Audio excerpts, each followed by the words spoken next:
back to Consultant's Corner. I'm Rebecca Brizi. This is my corner. I am a consultant. Disappointment, an expectation of something happening a certain way or being a certain way, and then it's not that way. Perhaps an event you're going to, or a trip, something you're going to receive, something you're going to buy for yourself, and then the reality fails to match the expectation. Sad and heartbreaking when it happens in life. Annoying and frustrating when it happens at work. When you explain to your employees what is expected and what you need them to do and they just don't quite deliver.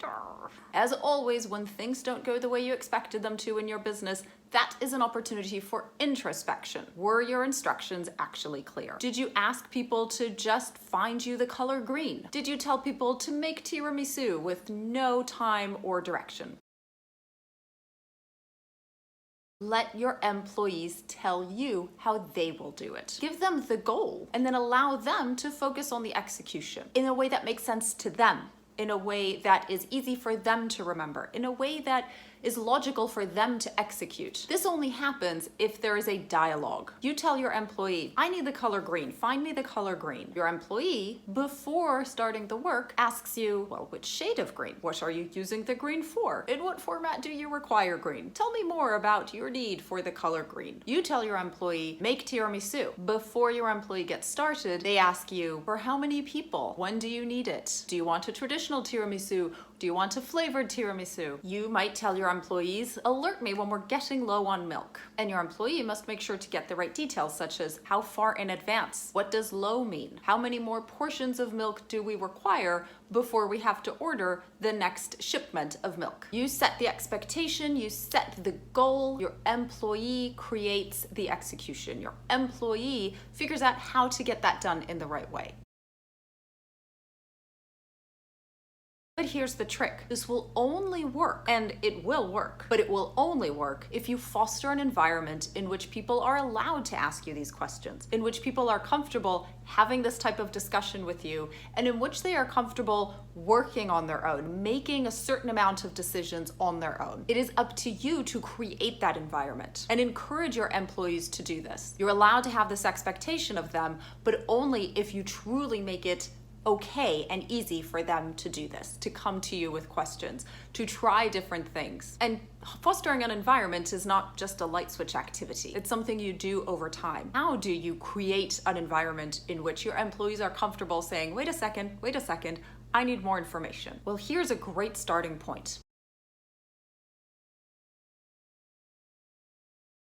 Let your employees write their own job descriptions. You probably have something from when you hired them, whether recent or some time ago. You probably have some sort of expectation of what they do that you use in performance reviews. There is something somewhere that explains the expectation of the role. That can be your starting point. These are the responsibilities of the role. This is why this role is required in this business, and this is what I expect it to be contributing to the business. This is the goal, or these are the outcomes of the role, or when this role is being successful, I expect to have these consequences, to be able to see these things. Use whichever format there is easiest and simplest for you. Then you turn it over to the employee, using your expertise, using the resources I can make available to you, bearing in mind the mission and guiding principles of the business. How can you make these things happen? Write out your own job description that includes the tasks, points to the criteria of success, and even has a first draft of some KPIs. Their version doesn't have to be the final version. You can add to it, you can make corrections, you can ask a lot of questions, which you should be doing, and then allow them to go back and refine and finalize it. When they write their own job description, first of all, it's much more memorable. They're not trying to memorize something that you've handed over to them, and therefore they are more likely to go through it in the way in which you agreed. Second, it gives them ownership. It gives them a sense of, this is my area, I am responsible for this. And along with ownership goes a sense of pride, a certain motivation to do things well, because,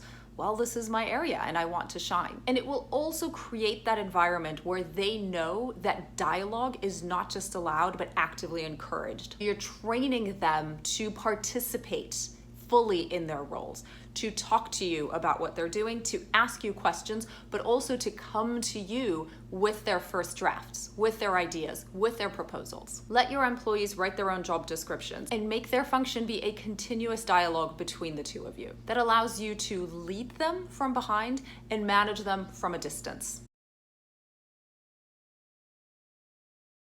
So step one in doing all that is, of course, understanding the expectations of the role, and that part is on you. Do you have an organizational chart that is laid out by responsibility rather than by name or even job title? If not, start with that. That is an excellent step one. Need some extra eyes on that? Let me know. Let's talk about consulting. And as always, share your experience and questions of working on this in the comments underneath this video. I always reply. This will be eye-opening, I promise you. See you next week for our next video. Bye now.